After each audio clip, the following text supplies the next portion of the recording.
భార్గవి కళ్యాణ్ నేపథ్యం ఏంటి, అసలు ఎక్కడి నుంచి వచ్చారు, ఏంటి కుటుంబ నేపథ్యం ఏంటి? పొలిటికల్ బ్యాక్గ్రౌండ్, ఫ్యామిలీ బ్యాక్గ్రౌండ్ ఏం లేదండి. I'm from a very common normal family. అంటే బీజేపీ ఏం డెవలప్ చేయదు, ఓన్లీ దేశం కోసం ధర్మం కోసం అని ఒక సెంటిమెంట్ రగులుస్తుంది అని చెప్పేసి దేశం కోసం అంటే ఏంటి? What you mean by that? ఎలక్షన్లు వచ్చినప్పుడే సర్జికల్ స్ట్రైక్లు గుర్తొస్తాయి, ఎలక్షన్లు వచ్చినప్పుడే శ్రీరాముడు గుర్తొస్తాడు. ఎందుకు బీజేపీకి అంటే దేవుడి పేరు చెప్పి ఓట్లు దంచుకోవడం, లేకపోతే సోల్జర్స్ పేరు చెప్పి ఓట్లు దంచుకోవడం, ఎందుకు ఇట్లా? మరి అలాంటప్పుడు ఉదయనిధి స్టాలిన్ లాంటి వాళ్ళు మరి అదే దేవుడి పేరు చెప్పుకొని అలాంటి దరిద్రుడిని నీచుడిని తీసుకొని పోయి నెహ్రూ గవర్నర్ని చేశాడు. సో దీని గురించి మీ కామెంట్ ఏంటి? కాంగ్రెస్ హామీలు నమ్మారు, మరి మీరు హామీలు నమ్మలేదు కావచ్చు. మీరు ఇచ్చిన హామీలు నెరవేర్చాలండి, నమ్మకంతో పని లేదు. మేము బీఆర్ఎస్ గురించి ఎప్పుడు నెగటివ్ మాట్లాడుతున్నా ఆర్ బీఆర్ఎస్ చేసిన పనుల గురించి ఏదైనా మాట్లాడుతున్నా, కాంగ్రెస్ గురించి మాట్లాడుతున్నా, మీరు ఎందుకు అపోజ్ చేస్తున్నారు? హెచ్యు పోతుంది, ఒక సైడ్ బుల్డోజర్లు పెట్టి మీ ఇల్లు కూలుస్తున్నారు హైడ్రా పేరు మీద, చెరువులు కబ్జా పెడుతున్నారు, ఇక్కడ రియల్ ఎస్టేట్ అంతా పడిపోయింది. ఎవరికి భూమి కొనాలన్న భయమే ఉన్నది, అమ్ముకోవాలన్న భయం. తమ్మాకు తినడు కాదు బండి సంజయ్, కొంచెం ఐటమ్ నెంబర్ 6 పార్లమెంట్ లో మాట్లాడడం అలవాటు లేదు. ఫస్ట్ కేటీఆర్ డ్రగ్స్ అలవాటు మా బంజమని చెప్పండి. బండి సంజయ్ జోలికి వచ్చి మాట్లాడారంటే తొక్క తీస్తామని చెప్పండి. ఇంకా యువరాజు ప్లేస్ లో లేకపోతే అయ్యా సీఎం ఈడు నెక్స్ట్ సీఎం అవుదాం అనుకునే రేస్ లో ఏం లేడు కేటీఆర్. పరిపాలన చేయడానికి ఒక రాజకీయ నాయకుడికి ఉండాల్సిన తెలివండి, అది కేసీఆర్ కు ఉంది. అది అభివృద్ధికి సంబంధం లేదు దానికి. బీజేపీకి ఎట్లా వస్తుంది? మీరే చెప్పండి. మరి ఎందుకు మాట్లాడతారు? బీజేపీ సభ్యత్వం తీసుకొని దేశవ్యాప్తంగా ఓకే, జస్ట్ ఒక యావరేజ్గా ఒక 10 రూపీస్, జస్ట్ 10 రూపీస్ 20 కోట్ల మంది ఇస్తే 20 × 10 అన్నా 10 రూపాయలన్నా 200 కోట్ల రూపాయలు వస్తాయి. ఇప్పుడు బీజేపీ కొత్త అధ్యక్షుడు ఈ అమెండ్మెంట్ గురించి పార్లమెంట్ సెషన్స్ అవుతున్నప్పుడు అఖిలేష్ యాదవ్ ఇదే మాట అన్నాడు. ఒక స్టేట్ ప్రెసిడెంట్ ని ఇప్పుడు అదే రాజాబాయి పార్టీ మీద చాలా ఆరోపణలు చేస్తున్నాడు. కొందరికే పదవులు ఇస్తున్నాడు, బల్లలు దుడిచేటోళ్ళకే పదవులు ఇస్తున్నాడు. సీనియర్ ఎవరైతే ఉన్నారో ఈ పాత సామాన్ అంతా పోవాలంటున్నారు. ఎవరు ఆ పాత సామాను, ఎవరు పోతే పార్టీ? రాజాబాయి గారిని కూర్చోబెట్టి అడగండి, బాయ్ మీరు ఇలా అన్నారు కదా, what is the reason behind this? As a కార్యకర్త నేను దానికి నేను ఆన్సర్ చెప్తాను. దాడిని సమర్థిస్తున్నారా లేదా అది చెప్పండి.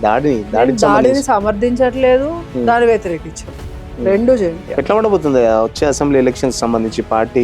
ఇంకా మొన్ననే అయింది కదండి, మొన్ననే వచ్చిండు రేవంత్ రెడ్డి. ఎట్లా ఉంది? అప్పుడు అసెంబ్లీ ఎలక్షన్స్ వరకు వెళ్ళాయంటే పీక్తుంది గవర్నమెంట్. సో ప్రజలు వద్దనుకుంటున్నప్పుడు బీజేపీ తక్కువ, అది ప్రజల దౌర్భాగ్యం, నష్టం. నమస్తే, వెల్కమ్ టు పల్లవి టీవీ. మనతోని చాలా విషయాలు మాట్లాడడానికి BJP fire brand Bhargavi Kalyan గారు ఉన్నారు. మేడం నమస్తే. నమస్తే, జై శ్రీరామ్. చాలా రోజుల తర్వాత ఈ మధ్యలో కొంచెం గ్యాప్ ఇచ్చినట్టున్నారు, ఎందుకు మేడం? పర్సనల్ లైఫ్ సెట్ చేసుకుందామని. అంటే politics bore, marriage and all. No, nothing like that. Politics ఎప్పుడు బోర్ కొట్టదండి. 40 సంవత్సరాలు 50 సంవత్సరాలు జనరేషన్స్ తరబడి కాంగ్రెస్ లో ఏమంటారు, నెహ్రూ, తర్వాత ఇందిరాగాంధీ, సోనియా గాంధీ, రాహుల్ గాంధీ, జనరేషన్స్ చేస్తున్న వాళ్ళకి పాలిటిక్స్ బోర్ కొట్టట్లేదు. 4-5 years వచ్చి it's just gap. Personal life set చేసుకోవడం, స్టడీస్ అండ్ ఆల్ అంతే. భార్గవి కళ్యాణ్ నేపథ్యం ఏంటి, అసలు ఎక్కడి నుంచి వచ్చారు, ఏంటి కుటుంబ నేపథ్యం ఏంటి? మీ వ్యూవర్స్ అందరికి చాలా మటుకు తెలుసు, మళ్ళొకసారి చెప్పండి మా వ్యూవర్స్ కోసం. సో నేపథ్యం ఏం చెప్పాలి నా గురించి? ఫ్యామిలీ బ్యాక్గ్రౌండ్ ఏంటి, political background? Political background, family background ఏం లేదండి. I'm from a very common normal family, normal middle class family, మంచిగా చదువుకునే అమ్మాయి.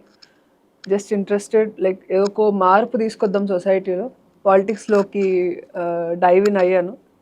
చూద్దాం వాట్ హ్యాపెన్స్. అంటే ఎవరైనా ఇన్స్పిరేషన్ పాలిటిక్స్ రావడానికి, లేకపోతే మీకు మీరే డిసైడ్ చేసుకున్నారా? పాలిటిక్స్ లోకి రావడానికి ఎవరు ఇన్స్పిరేషన్ ఉండరండి, అది ఎవరికైనా. మోదీ గారిని అడగండి, వాజ్పేయి గారు లేరు కానీ ఆయన బుక్స్ మీరు రీడ్ చేసినా. పాలిటిక్స్ లోకి రావడానికి వాళ్ళ సెల్ఫ్ ఎక్స్పీరియన్సెస్ మాత్రమే ఎప్పుడు ఇన్స్పిరేషన్ గా ఉంటాయి. But once you get in to politics, మీరు స్ట్రీమ్ అందులో వెళ్తున్నప్పటికి వెళ్ళి ఒక్కొక్కరిని మీరు ఇన్స్పిరేషన్ గా తీసుకొని you will move ahead. So that's how it is. So personal life experiences, like చూడడం సొసైటీని. So BJP I thought it's the best choice. నేను వచ్చాను పాలిటిక్స్లోకి, I have learn more things. నాకు తెలిసింది చాలా తక్కువ. మనం తీసుకురావాల్సిన మార్పు ఇంతలో కాదు, చాలా ఇట్స్ అ వాస్ట్ ఏరియా మనం తీసుకురావాల్సిన చేంజ్ అని. I'm doing my best. అంటే ఎందుకు బీజేపీ బెస్ట్ అని బీజేపీ అంటున్నారు? See all political parties have their agendas అండి. ప్రతి పొలిటికల్ పార్టీకి, ఐఎమ్ నాట్ సేయింగ్ బీజేపీని మనం పక్కన పెట్టి ఇది ఒక్కటే యూనిక్. ఇప్పుడు బీఆర్ఎస్ వాళ్ళని వచ్చి కూర్చోబెడితే మా పార్టీ ఒక్కటే మంచిది మిగతా అవన్నీ చెడ్డవి అంటారు. కాంగ్రెస్ వాళ్ళని కూర్చోబెడితే మా పార్టీ ఒక్కటే మంచిది మిగతా అవన్నీ చెడ్డది అంటారు. నేను అలా చెప్పానండి. పొలిటికల్ పార్టీ, ప్రతి పొలిటికల్ పార్టీకి ఒక ఎజెండా ఉంటుంది. వాళ్ళకి గవర్నమెంట్ ఫామ్ అవ్వాలి, వాళ్ళ కింద లీడర్స్ ఉండాలి, వాళ్ళకి పవర్ కావాలి, వాళ్ళ సర్టెన్ ఎజెండాస్ ఉన్నాయి, ఏం మార్పులు తీసుకుని రావాలి. బీజేపీ యొక్క ఐడియాలజీ ఏదైతే ఉందో అండ్ వాళ్ళు ఏం మార్పులు తీసుకొని వద్దాం అనుకుంటున్నారు దేశం కోసం, ధర్మం కోసం, ఆ బేసిస్లోని I'm very much influenced. So అందుకే ఐ హ్యావ్ చోజన్ బీజేపీ. అంటే బీజేపీ ఏం డెవలప్ చేయదు, ఓన్లీ దేశం కోసం, ధర్మం కోసం అని ఒక సెంటిమెంట్ రగులుస్తుందని చెప్పేసి. దేశం కోసం అంటే ఏంటి? What do you mean by that?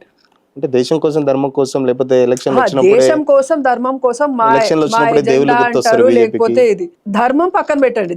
మీరు అన్న దేవుళ్ళు కాన్సెప్ట్ ధర్మం కిందకు వస్తుంది. దేశం ఏంటి మీరే చెప్పాలి. బీజేపీ అదే మీరు చెప్పాలండి. మీరు నన్ను అడుగుతున్నారు కదా. ప్రతిపక్షాలు మీరు ఒక మంచి నాలెడ్జ్ తోని వచ్చి ఎలక్షన్లు వచ్చినప్పుడే సర్జికల్ స్ట్రైక్లు గుర్తొస్తాయి, ఎలక్షన్లు వచ్చినప్పుడే శ్రీరాముడు గుర్తొస్తాడు. ఎందుకు బీజేపీకి? అంటే దేవుడి పేరు చెప్పి ఓట్లు దంచుకోవడం, లేకపోతే సోల్జర్స్ పేరు చెప్పి ఓట్లు దంచుకోవడం, ఎందుకు ఇట్లా? మరి అలాంటప్పుడు ఉదయనిధి స్టాలిన్ లాంటి వాళ్ళు మరి అదే దేవుడి పేరు చెప్పుకొని తమిళనాడులో ఓట్స్ తీసుకురావట్లేదా? హిందూ, ఇప్పుడు యాంటీ హిందూ ఎజెండా అయినా, ఫర్ హిందూ ఎజెండా అయినా, అది ఫర్ ఓట్స్ అనే మీరు అనుకోవచ్చు కదా. అదే కాంగ్రెస్ ముస్లిం ఓట్ బ్యాంక్ కోసం వక్ఫ్ బోర్డు లాంటి చట్టాలని తీసుకొని రాలేదంటే మరి దాన్ని కూడా మనం ఏమనాలి? వాళ్ళు చేస్తారని మీరు కూడా చేస్తారా? అంటే వాళ్ళు చేస్తే కరెక్ట్ అని మీరు అనుకుంటున్నారా? వాళ్ళు చేస్తున్న కరెక్ట్ అంటే ఫస్ట్లీ వాళ్ళకి ఏంటి అంటే వాళ్ళకు ఒక సర్టెన్ ఓట్ బ్యాంక్ కావాలి. స్టేట్లీ వక్ఫ్ యాక్ట్ ఏదైతే ప్రెసెంట్ రీసెంట్ గా అమెండ్ అయ్యిందో అది మన అందరికీ తెలిసిందే. అది ఇట్ ఈస్ లైక్ కాన్స్టిట్యూషనల్ గా దానికి అంత పవర్ ఇచ్చినా కూడా అది ఒక సొసైటీకి ఎంత హార్మ్ చేస్తుంది, ఒక కంట్రీగా మనం ఎంత బ్యాక్వర్డ్ వెళ్ళిపోతాం ప్రతి ఒక్కరికి తెలుసు. బట్ స్టిల్ చాలా మంది దానికి అపోజ్ గా ఓట్లు వేశారు, అది ఎమెండ్ అవ్వకూడదు అని చెప్పి. అది ఎమెండ్ అవుతే అల్లకల్లోలా సృష్టిస్తారని కూడా అన్నారు. ఎవ్రీ ఇండివిజువల్ను బుర్ర ఉన్నోడు, కామన్ సెన్స్ ఉన్నోడు ప్రతి ఒక్కరికి తెలుస్తుంది అది వ్యాలిడేట్ అయ్యేది కాదు అని చెప్పేసి. అయినా వాళ్ళు అపోజింగ్ ఓట్లు వేసినప్పుడు మనం వాళ్ళని సపోర్ట్ చేసుకుంటూ వస్తున్నాం. అదే దేశం, ధర్మం అని మాట్లాడంగానే మాకు మాత్రం ఓట్ బ్యాంక్ కోసం మేము రాజకీయాలు చేస్తున్నట్టు మీకు కనిపిస్తుంది.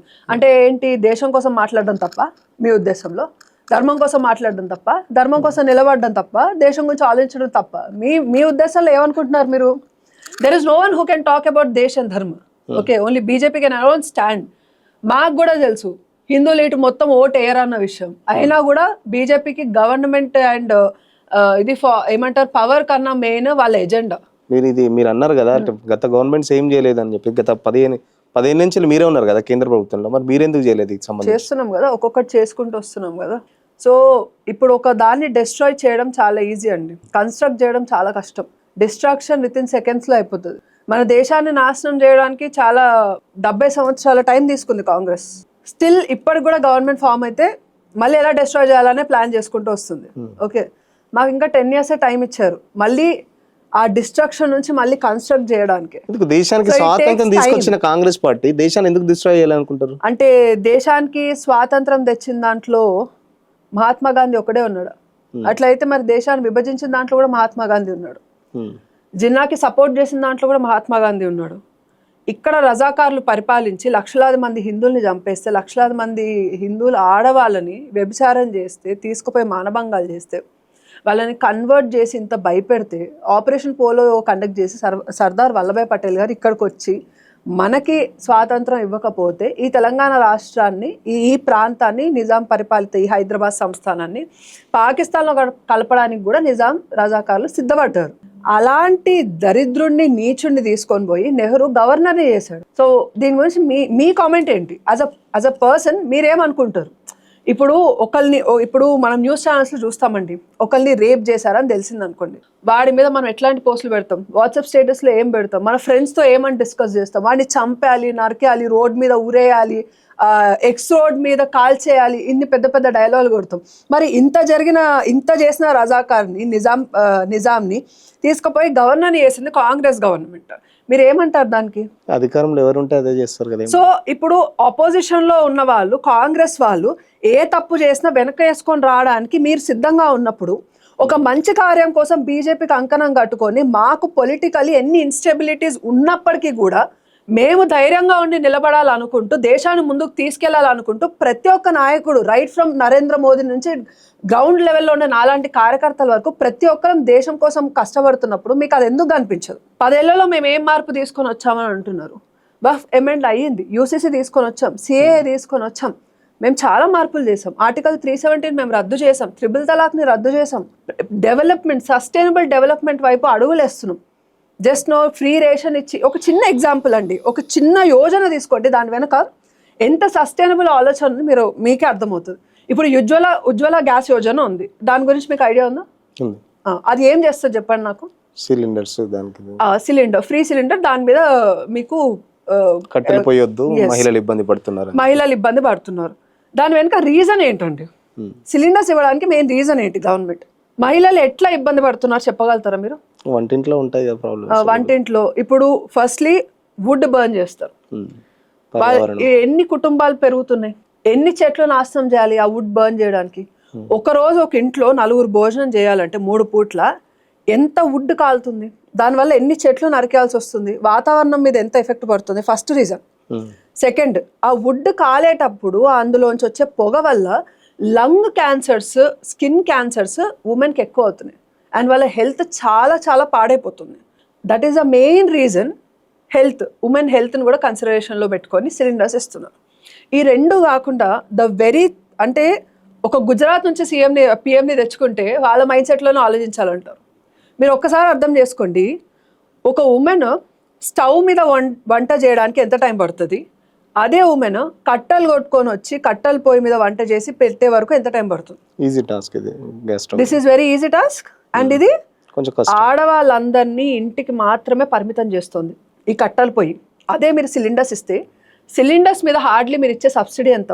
గవర్నమెంట్ ట్యాక్సెస్ అన్ని కట్ చేశాక 600 రూపీస్, ఇప్పుడైతే 600 రూపీస్ మనం సబ్సిడీ ఇస్తున్నాం. ఒక పర్సన్కి మనము ఒక సిలిండర్ ఇస్తే ఆన్ అన్ యావరేజ్ 4 ఉన్న కుటుంబంలో 2 నెలలు మినిమం వాడతారు ఒక సిలిండర్. అవునా అండి? కొన్ని ఫ్యామిలీస్ అయితే 3 months కూడా వాడతారు. ఓకే, యూసేజ్ బట్టి ఉంటుంది. బట్ ఆన్ అన్ యావరేజ్ మనం 2 months వాడతాం కదా.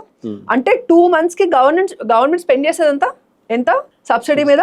600 రూపాయలు. అదే మహిళ ఆ సిలిండర్ మీద పొద్దున లేచి అరగంటలో వంట ముగించుకొని తను ఇంకా టెన్షన్ పడక్కర్లే, she can go and work. మనము ఏదైతే వర్క్ ఫోర్స్ ఉందో, అంటే పనిచేసే కెపాసిటీ ఉన్న పాపులేషన్ మనం పెట్టుకొని వాళ్ళని ఇంట్లో పడేస్తున్నాం. ఆడవాళ్ళకి ఇది ఇబ్బంది అవ్వకూడదని ఒకటే రీజన్తో ఫస్ట్ ఉజ్వల గ్యాస్ కనెక్షన్ ఇప్పించి వాళ్ళకి ఇంట్లో ఈ కుకింగ్ కోర్స్ మీద కొంచెం తగ్గించే టైం, దీన్ని సంపాదనలో పెట్టించారు మోదీ గారు. ఎలా? సెల్ఫ్ హెల్ప్ గ్రూప్స్ ద్వారా ఫండింగ్ ఇచ్చి ఒక 100 యూనికార్న్స్ ఒకటే ఫైనాన్షియల్ ఇయర్లో ప్రొడ్యూస్ చేయడం అంటే అది అంత ఈజీయా? అంతమంది స్టార్టప్స్. మీరు షార్క్ ట్యాంక్ లాంటి ప్రోగ్రామ్స్ ఫాలో అవుతారా? షార్క్ ట్యాంక్స్ లాంటి ప్రోగ్రామ్స్ ఎవరికైనా ఐడియా ఉన్నాయో? షార్క్ ట్యాంక్ ఏం చేస్తుంది? ఎవరికైతే స్టార్టప్ ఐడియాస్ ఉన్నాయో, ఇప్పుడు మన ఊబర్, ఓలా, చాలా చాలా చిన్న జొమాటో ఇట్లాంటి యాప్స్ అంతకుముందు లేవే, అప్లికేషన్స్ లేవు. ఫస్ట్ ఆఫ్ ఆల్ మనకి ఇంటర్నెట్ కొనుక్కోవడం కష్టం. 1 GB డేటా కొనుక్కోవాలంటే మీరు 400 రూపీస్ 300+ రూపీస్ స్పెండ్ చేయాలి. మీరు జస్ట్ 350 రూపీస్ రీఛార్జ్ చేసుకుంటే మీకు నెలంతా అన్లిమిటెడ్ GB వస్తుంది, అన్లిమిటెడ్ డేటా. 1 GBకి మీరు రఫ్లీ in rupees you are paying, చాలా తక్కువ పైసెస్లో పే చేస్తున్నారు. అంత డేటా అవైలబిలిటీ ఎక్కడ ఉందండి కాంగ్రెస్ గవర్నమెంట్లో? ఒక ఇన్కమింగ్ కాల్ అయితే 2 రూపీస్, అవుట్ గోయింగ్ కాల్ అయితే 3 రూపీస్ per minute. అలా ఉండింది మన టెలికమ్యూనికేషన్. ఎంత గ్రోత్ అయ్యింది?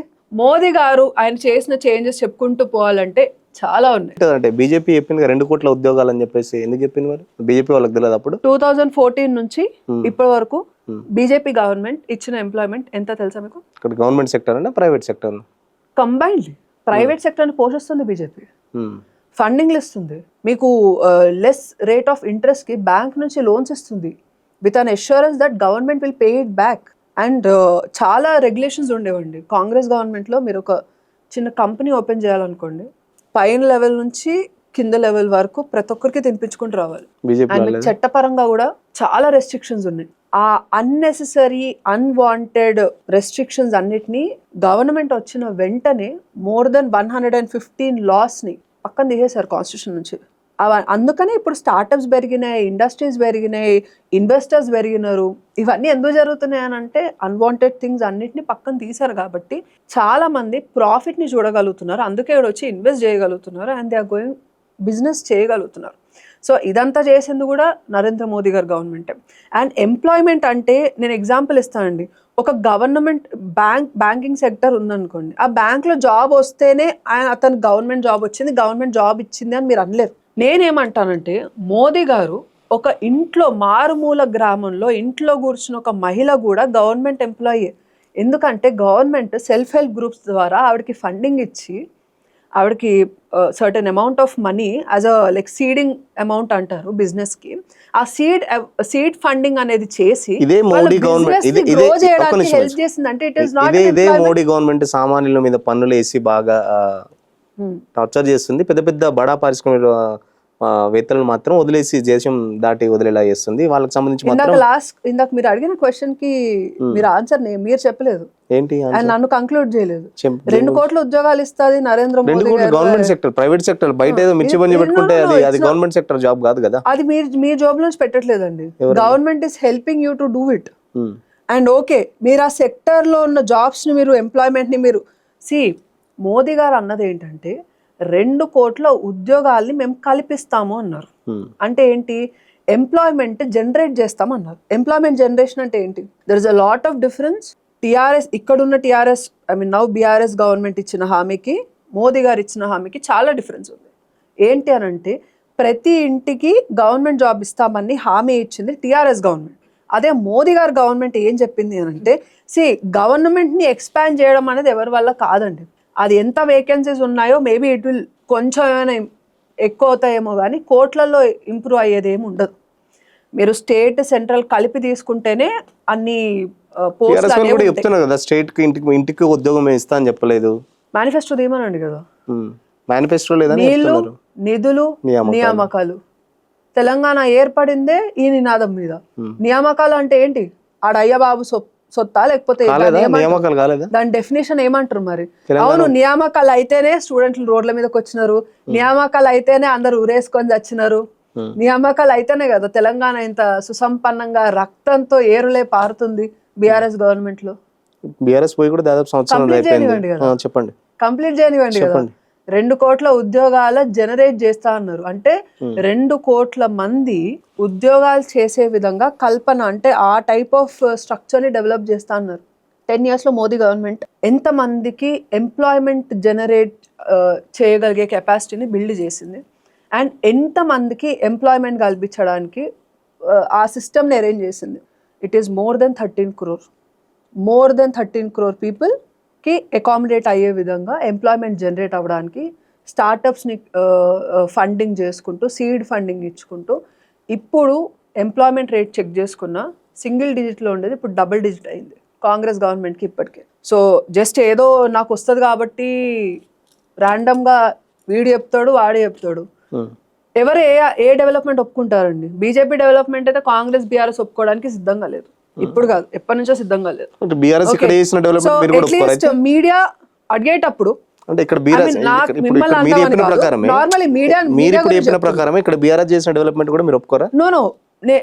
వాళ్ళు చేసిన డెవలప్మెంట్ మేము నో అనము, అట్లా వాళ్ళు చేసిన తిక్క పనులకి మేము ఇస్తాను. Both are there. When media is question, ఇప్పుడు ఒక బీఆర్ఎస్ వాడు అన్నాడు అనుకోండి, మేము దాన్ని ఆర్గ్యూ చేసుకొని వాలిడేట్ చేసుకుంటాం, ఇదిరా ప్రూఫ్ మేము చేసిన డెవలప్మెంట్ ఇదిరా. As a media, when you're asking, please come with the data. Sufficient data తో రండి. బీఆర్ఎస్ వాడు అన్నాడు కదా, కేటీఆర్ అన్నాడు, చిన్నరాజు పెద్దరాజు ఇంకోటి ఉన్నాడు, పెద్ద మనిషి ముక్కు మనిషి, లిక్కర్ క్వీన్ తైతక్ ఉంది. సో వీళ్ళందరినీ పట్టుకొని వాళ్ళు ఏదో అంటారు 2 కోట్ల ఉద్యోగాలు ఇస్తాడు మోదీ ఎక్కడ పోయినా ఏదో గాల్లో ఇట్లా అన్నారు. జస్ట్ ఫర్ సపోజ్ ఇట్లా గాల్లో అంటారండి. బేసికల్లీ దే విల్ డూ, ఎందుకంటే వాళ్ళు పీకలేకపోయినారు, మేము పీకుతున్నాం కాబట్టి అలకమంట అంటున్నారు. కాబట్టి మీరు అదే క్వశ్చన్ అడిగితే కొంచెం మంచిగా అనిపించదు. అదే బీజేపీ ఏం చేసింది అని తెలుసుకొని వచ్చి అడిగారు అనుకోండి, ఇందులో ఇట్లా చేసింది కదా, ఇందులో ఫాల్ట్ ఏంటి అని అడిగితే అప్పుడు నేను చెప్పడానికి నేను చాలా హ్యాపీ ఫీల్ అవుతాను. అదే ఇదే ఎదుర్కొంటే ఒక బీఆర్ఎస్ కాంగ్రెస్ పర్సన్ నిలబడ్డారు అనుకోండి, అప్పుడు వాళ్ళ తాట ఎట్లా తీయాలో మాకు బాగా తెలుసు. ఎట్లా చేస్తారు మాకు తెలుసు కదా, వాళ్ళు బొక్కలు తొక్కలు ఎట్లున్నాయో. ఎందుకు మరి బీజేపీ బీఆర్ఎస్ నుంచి ఇన్ని స్కామ్లు అంటున్నారు, మరి ఎందుకు బీజేపీ వాళ్ళు లోపలేస్తలేరు? ఎవరిని లోపలేయాలి? కాళేశ్వరం స్కామ్ జరిగింది అంటున్నారు, ఆ స్కామ్ జరిగింది, ఫోన్ ట్యాపింగ్, ఎందుకు మరి బీజేపీ వాళ్ళు ఇంకా లోపలేస్తలేరు వాళ్ళని? బీజేపీ బీఆర్ఎస్ ఒకటే అని చెప్పేసి కాంగ్రెస్ అంటున్నారు.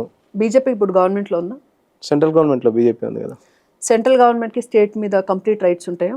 As per the constitution? చెప్పండి. There is something called as federal structure that India follows.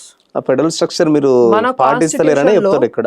Delimitation సంబంధించి కూడా కాన్స్టిట్యూషన్ సౌత్ కు అన్యాయం చేస్తారని చెప్పేసి మనం చెన్నైలో మీటింగ్ కూడా పెట్టుకున్నారు. ఇక్కడ నుంచి మన మనం సీఎం ఏం చేసినా, బీజేపీ ఏం చేసినా దానికి సొట్ట పెట్టడం ఆబ్వియస్లీ అపోజిషన్ కి అలవాటే.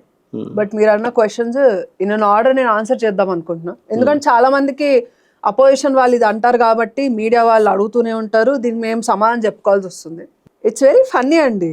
ఫెడరల్ స్ట్రక్చర్లో ఇప్పుడు తెలంగాణలో మీకు అది తెలంగాణ రాష్ట్రంలో ఉన్నంత మాత్రాన తెలంగాణ రాష్ట్రానికి దాని మీద హక్కులు ఉంటాయా? కంటోన్మెంట్ ఏరియా మీద ఉంటాయా? వై? తెలంగాణ స్టేట్లో ఉంది కదా, వాళ్ళు వాళ్ళ ల్యాండ్స్ని బ్యాక్ తీసుకోవచ్చు కదా, అక్కడున్న ఆర్మీ వాళ్ళందరినీ తరిమేయచ్చు కదా, ఎందుకు? సెంట్రల్ గవర్నమెంట్ పరిధిలో ఉంది కాబట్టి. స్టేట్ గవర్నమెంట్ పరిధి ఓకే, ఎందుకు? స్టేట్లోనే ఉంది కదండి ల్యాండ్ మందే కదా, ఈడనే ఉంది కదా, ఇదే రాష్ట్రంలో, ఇదే హైదరాబాద్లో. ఎవరి ఆస్తులు వాళ్ళకే ఉంటాయి కదా, స్టేట్ గవర్నమెంట్ స్టేట్కే ఉంటాయి, సెంట్రల్ గవర్నమెంట్ స్టేట్కే ఉంటాయి. సో ఒకళ్ళ ఇంటర్వెన్షన్స్ ఒకళ్ళ దాంట్లో పనికిరాదండి. యూసీసీ తీసుకొని వచ్చేటప్పుడు కూడా అందులో కూడా ఒకటి మెన్షన్ అయి ఉంది. ఏంటి అని అంటే ప్రతి స్టేట్కి వాళ్ళకి సంబంధించిన లైక్ ఏం చెప్తారు, హోమ్ అఫేర్స్, లైక్ ఇప్పుడు పోలీస్ డిపార్ట్మెంట్ తీసుకోండి, సేఫ్టీ పరంగా ఎవరి డిపార్ట్మెంట్స్ వాళ్ళవే. ఫస్ట్లీ ఈ స్టేట్ డిపార్ట్మెంట్ మీద centre until unless it is CBI, central bureau of investigation తప్ప, అది కూడా వాళ్ళు నోటీసులు పంపించి ఇక్కడున్న డిపార్ట్మెంట్ వాళ్ళతో ఎంక్వైరీ జరిపించిన తర్వాత రిపోర్ట్ తీసుకున్న తర్వాతే వాళ్ళకి ఏదైనా స్కోప్ ఉంటుంది. సో కాన్స్టిట్యూషన్ మనం ఫాలో అయ్యే వ్యక్తులం కాబట్టి దాన్ని రెస్పెక్ట్ చేయాలి. కాబట్టి ఇక్కడ ఏదో అపోజిషన్ పార్టీ ఉంది కదా అని చెప్పేసి మోదీయే డైరెక్ట్ వచ్చి సంఖ్యలైతే వేసుకొని గుంజుకొని పోలేడు, లేకపోతే హోమ్ మినిస్టర్ అమిత్ షా కాబట్టి ఆయన వచ్చి సంఖ్యలు వేసుకొని అయితే వీళ్ళని గుంజుకొని పోలేరు. ఒక క్రైమ్ జరిగింది, అది వాళ్ళు చేసిన fault, scam, what ever you call it, అది రిపోర్ట్ అయ్యింది అని అంటే సెంటర్కి it doesn't have direct powers on state అండి. ఇది ఫెడరల్ స్ట్రక్చర్ కాబట్టి. సో కొన్ని పవర్స్ అనేవి సెంట్రల్ దగ్గర ఉంటుంది, కొన్ని పవర్స్ కంప్లీట్గా రెస్ట్రిక్టెడ్గా స్టేట్ దగ్గర మాత్రమే ఉంటుంది. మీకు విషయం తెలుసా, ఎలక్షన్స్ అవ్వక ముందు వరకు, అంటే బీఆర్ఎస్ గవర్నమెంట్ దిగిపోయే ముందు వరకు కవితను అరెస్ట్ చేయలేకపోతే అసెంబ్లీ ఎలక్షన్స్ అప్పుడు మొత్తం కూడా, అంటే పార్లమెంట్ కన్నా ముందు అసెంబ్లీ జరిగింది కదా, అప్పుడు మొత్తం కూడా బీజేపీ బీఆర్ఎస్ కలిసిపోయింది, అందుకే కవితను అరెస్ట్ చేయలేదని మాట అన్నారు. ఇంక్లూడింగ్ టాప్ అండ్ జర్నలిస్ట్ ఎవరైతే కొన్ని సంవత్సరాలు, నేను కూడా పుట్టక ముందు నుంచి జర్నలిజం చేస్తున్న వాళ్ళు కూడా ఈ మాట అన్నారు. యాజ్ అ 24-25 year కిడ్ నాకు అనిపిస్తుంది, ఒక చిన్న వాళ్ళతో పోలిస్తే నేను చిన్నదాన్ని కదా, నేను నవ్వుకున్నా. ఫస్ట్ ఆఫ్ ఆల్ కేసీఆర్ ఎవరికి తెలియకుండా ఆయన గవర్నమెంట్లో ఉన్నాడు, ఆయన పర్మిషన్ లేకుండా ఇక్కడ ఎవరు అడుగు పెట్టి అరెస్ట్ చేస్తారు? ఒక జీవో ఆయన పాస్ చేశారు ఆయనకున్న పవర్స్తో. ఆ జీవో ఏంటి? సిబిఐ, ఐటీ, ఈడీ దాడులు స్టేట్లో, అంటే వాళ్ళ పవర్స్ అనేవి మేము ఇక్కడ యాక్సెప్ట్ చేయట్లేదు అని. అట్లాంటప్పుడు ఈ నోటీసులు వాళ్ళకి ఇచ్చినప్పుడు వాళ్ళు ఏం చేయలేరు ఇక్కడికి వచ్చి. అదే బీఆర్ఎస్ గవర్నమెంట్ దిగిపోయిన తర్వాత వాళ్ళు గవర్నమెంట్లో లేరు కాబట్టి ఈ క్రైమ్ వాళ్ళ దగ్గర నోటీస్ అయింది కాబట్టి సిబిఐ వాళ్ళు వచ్చి ఫర్దర్ ఇన్వెస్టిగేషన్కి వాళ్ళు తీసుకొని వెళ్ళడానికి, అరెస్ట్ చేయడానికి వాళ్ళకి రైట్స్ వచ్చాయి. This is very basic. దీన్ని మీరు పొలిటికల్గా కనెక్ట్ చేసి బీజేపీకి బీఆర్ఎస్కి అంటబెట్టేసి తగలబెట్టేశారు. నేను అదే అంటానండి, మనం ఎన్ని మాట్లాడుతున్నా అందులో ప్రజలకి ఉపయోగపడేది చాలా ఉండాలి. ఒకడు అంటారు రాజకీయ నాయకులు, ఓకే బీఆర్ఎస్ మాట్లాడింది, కాంగ్రెస్ మాట్లాడింది, ఒక జర్నలిస్ట్ అయి ఉండి, లేకపోతే ఎక్స్పీరియన్స్ అయి ఉండి, ఒక డేటా లేకుండా ఇదే క్వశ్చన్, ప్రజలు కూడా అదే నమ్ముతారు. వాళ్ళు అదే మాట్లాడితే ఎవరిని ఫాలో అవుతారండి? ప్రజలు మీడియానే కదా ఫాలో అయ్యేది. సో మీడియా వాళ్ళే డేటా లేకుండా, వాళ్ళకి సఫిషియెంట్ నాలెడ్జ్ లేకుండా ఇది మాట్లాడితే ట్రెండ్ అవుతుంది, ఇది మాట్లాడితే ఇది ఇట్లా క్వశ్చన్ చేస్తే కాంట్రవర్సీ అవుతుంది అని చెప్పి అడుక్కుంటూ పోతే ప్రజలు కూడా అదే అనుకుంటారు. కాంగ్రెస్ హామీలు నమ్మారు, మరి మీరు హామీలు నమ్మలేదు కావచ్చు. మీరు ఇచ్చిన హామీలు నెరవేర్చాలండి, నమ్మకంతో పని లేదు. మేము మేనిఫెస్టోలో మెన్షన్ చేసిన ప్రతి మార్పు మా టెన్యూర్లో పాసిబుల్లీ 95%, 99% మేము క్లియర్ చేసుకుంటూ వచ్చాం. చూపించమనండి కాంగ్రెస్ వాళ్ళని. నేను ఇప్పుడు కాదు, first election right from the beginning అప్పటి నుంచి మేనిఫెస్టోలు తీసుకుంటూ చూపిస్తా. ఎన్ని అయ్యాయో చూపియండి. మరి ఇదే తెలంగాణ రాష్ట్రంలో 1969లో తెలంగాణ రాష్ట్రం కావాలని కొట్లాడినందుకు ఆన్ ద స్పాట్ 369 మందిని కాల్చి చంపేశారు కాంగ్రెస్ గవర్నమెంట్ వాళ్ళు. దశాబ్దాల పాటు తెలంగాణ వైపు కనీసం చిన్న చూపు చూసారు కానీ ఎందుకు ఇక్కడ కనీసం బీఆర్ఎస్ ఒక్కసారి కూడా బీఆర్ఎస్ కి ఎందుకండి మీరు బీఆర్ఎస్ కోసం వ్యతిరేకంగా మాట్లాడుతుంటే మీరు నన్ను ఇంటరప్ట్ చేస్తారు. నేను ఒక్క నిమిషం ఆగను. అది లేదు లేదు లేదు నాకేం లేదు నాకు ఏ పార్టీ లేదు. బీఆర్ఎస్ కి ఆల్టర్నేట్ గా బీజేపీని ఎందుకు చూస్ చేసుకోలేదు ప్రజలు ఇక్కడ? నేను అడిగే క్వశ్చన్. నేను బీఆర్ఎస్ గురించి ఎప్పుడు నెగటివ్ మాట్లాడుతున్నా ఆర్ బీఆర్ఎస్ చేసిన పనుల గురించి ఏదైనా మాట్లాడుతున్నా, కాంగ్రెస్ గురించి మాట్లాడుతున్నా, మీరు ఎందుకు అపోజ్ చేస్తున్నారు? అపోజ్ ఏం చేయట్లేదు, అడుగుతున్నా నేను. మాట్లాడుతుంటే మాత్రం మీకు చాలా మీరు సుజల స్కీమ్ చెప్పారు, అన్ని చెప్పారు, అన్ని విన్నాం కదా. 2 కోట్ల ఉద్యోగాలు చెప్పారు. మరి ఇప్పుడు వీళ్ళ గురించి కూడా చెప్తున్నారు. మిమ్మల్ని ఎందుకు నమ్మలేదు అంటున్నాను. అది మీ ప్రజలను అడగండి, మీరు ప్రజలను అడగండి. మేమేమి ఈ రోజు మేము గవర్నమెంట్ ఫామ్ అయితే it is un acceptance. Ram Mandir గురించి కూడా శతాబ్దాలు కొట్లాడు. Okay, then and there Congress government మాకు ఎందుకు రామ్ మందిర్ ఇవ్వలేదు అంటే దే ఆర్ అపోజింగ్ ఇట్. అంత మాత్రం రామ్ మందిర్ తప్పు కాదు కదా. సో ప్రజలు వద్దనుకుంటున్నప్పుడు బీజేపీ తప్పుగా? అది ప్రజల దౌర్భాగ్యం, నష్టం. ఈ 1 year అయింది, ఇప్పుడు 2nd year రన్ అవుతుంది. చూడండి, హెచ్యు పోతుంది, ఒక సైడ్ బుల్డోజర్లు పెట్టి మీ ఇల్లు కూలుస్తున్నారు హైడ్రా పేరు మీద, చెరువులు కబ్జా పెడుతున్నారు. ఇక్కడ రియల్ ఎస్టేట్ అంతా పడిపోయింది. ఎవరికి భూమి కొనాలన్న భయమే ఉన్నది, అమ్ముకోవాలన్న భయమే. ఏం జరుగుతుంది? ఎవరు వచ్చారు ఇన్వెస్ట్ చేయడానికి? ఇక్కడ ఏం కొత్త మార్పులు జరిగినాయి? ఏం ఫండింగ్ జరిగింది? ప్రజాస్వామిక పాలన. బాబోయ్, ఇది చాలా పెద్ద గ్యారంటీతో పాటు 7వ గ్యారంటీ. బాబోయ్, ఎక్కడ అరెస్ట్ చేయట్లేదు, స్వేచ్ఛగా ధర్నాలు చేసుకోవచ్చు. ఇందిరా పార్క్ కూడా ఓపెన్ చేస్తారు. అవును, మొన్న హెచ్ఏలో అందుకే కదా స్టూడెంట్స్ అరెస్ట్ చేశారు. అందుకే కదా మామూలు ప్రజల మీద కనీసం నోటీసులు కూడా ఇవ్వకుండా హైడ్రా అని చెప్పేసి ఇల్లు కూలుస్తుంటే మా ఇల్లు కూల్చొద్దని అడ్డుపడిన వాళ్ళందరిని అరెస్ట్ చేసింది దానికే కదా. ఇప్పటి కూడా పోలీసులు ఎండల్లో అక్కడ నీడలు ఎత్తుక్కొని కూర్చొని కాపలా కాస్తుంది. పోలీసు వాళ్ళని బుర్కాలు చేసి బూర్కా వాళ్ళని చేసి కూర్చోబెట్టింది రేవంత్ రెడ్డి గవర్నమెంట్. కబ్జా చేసే వాళ్ళు నచ్చుతారండి, నేను చెప్తున్నా కదా. జెన్యున్ గా వచ్చేటోడు రాజకీయాల్లో ఎప్పుడు బాగుపడలేడు. అంతే, బీజేపీ ఎందుకు రాలేదంటే నేనైతే చెప్తా, మేము జెన్యున్ గా వెళ్ళాం, జెన్యున్ గా ప్రజలకి చేద్దాం అనుకున్నాం, మార్పు తీసుకొద్దాం అనుకున్నాం. తెలంగాణ రాష్ట్రం బంగారు రాష్ట్రం అన్నాడు కానీ వాళ్ళ ఇల్లు వాళ్ళ కుటుంబం బంగారు అయింది, కానీ తెలంగాణ రాష్ట్రం మాత్రం బికారీ అయింది. కానీ ఎవడు పట్టించుకునేటోడు లేడు. రూపాయి ఇవ్వలేదు. ఎన్ని లక్షల కోట్ల రూపాయలు కేంద్ర నిధులు రాష్ట్రానికి వచ్చే అభివృద్ధి జరిగిందో కిషన్ రెడ్డి గారే మార్నింగ్ నుంచి ఈవినింగ్ వరకు పెద్ద స్క్రీన్ వేసి మరి మీడియా వాళ్ళందరినీ పిలిపించి ఇది మేము ఇచ్చాం, ఈ రూపాయి ఇక్కడ ఖర్చు పెట్టాం, అంత అకౌంటబిలిటీ మాకు ఉంది.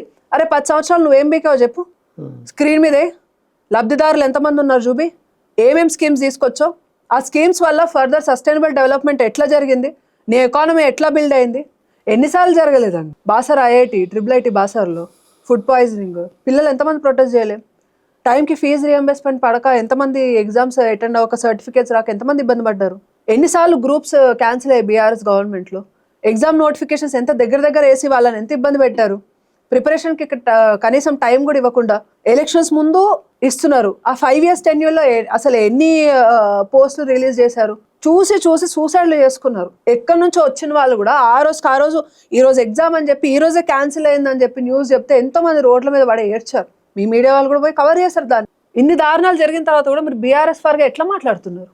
నేను మాట్లాడలేదు. అదే బీఆర్ఎస్ కి చాలా అవార్డ్స్ వచ్చినాయి, సెంట్రల్ గవర్నమెంట్ చాలా అభివృద్ధి జరిగింది, చాలా డిపార్ట్మెంట్స్ కూడా అవార్డులు ఇచ్చింది. వాటిని ఏమంటారు? అభివృద్ధి జరగలేదు మీరు అంటున్నారు, ఏం చేసారు, ఏం బీకలేదని మీరు అంటున్నారు. 10 ఏళ్ళు మరి కేంద్ర ప్రభుత్వం చాలా అవార్డ్స్ వచ్చినాయని చెప్పేసి చెప్తున్నారు కదా. చాలా అవార్డ్స్ నిన్నగాక మొన్న అంటే నేను కూడా చెప్పుకుంటా, నాకు కూడా మస్తు అవార్డులు వచ్చినాయని చెప్పండి కదా, 2-3 అవార్డులు. నిన్న ఏదో కేటీఆర్ చెప్పినట్టు గుర్తు, పర్యావరణానికి సంబంధించి సెంట్రల్ గవర్నమెంట్ ఇచ్చిందని చెప్పేసి మీ బండి సంజయ్ చెప్తున్నాడు.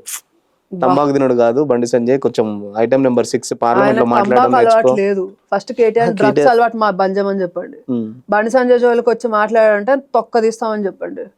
ఇంకా యువరాజు ప్లేస్ లో లేకపోతే అయ్యా సీఎం ఈడు నెక్స్ట్ సీఎం అవుదాం అనుకునే రేస్ లో ఏం లేడు కేటీఆర్. నెక్స్ట్ వాళ్ళు 5 years వచ్చేస్తారు. ఈ వెధవ యొక్క బలుపు వల్లనే బీఆర్ఎస్ గవర్నమెంట్ దిగిపోవాల్సి వచ్చింది. వీడి మైండ్ లేని రాజకీయాల వల్లనే కేసీఆర్ గవర్నమెంట్ ఇంకొక 20 సంవత్సరాలు పచ్చగా పరిపాలించేది. అదే కేసీఆర్ నాకుతో ఎల్లుండి ఉంటే పరిపాలన చేయడానికి ఒక రాజకీయ నాయకుడికి ఉండాల్సిన తెలివండి, అది కేసీఆర్ కు ఉంది. అది అభివృద్ధికి సంబంధం లేదు దానికి.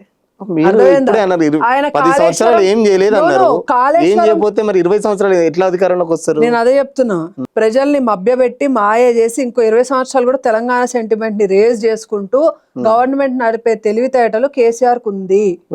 బల్బు వల్ల పోయింది అంటున్నారు.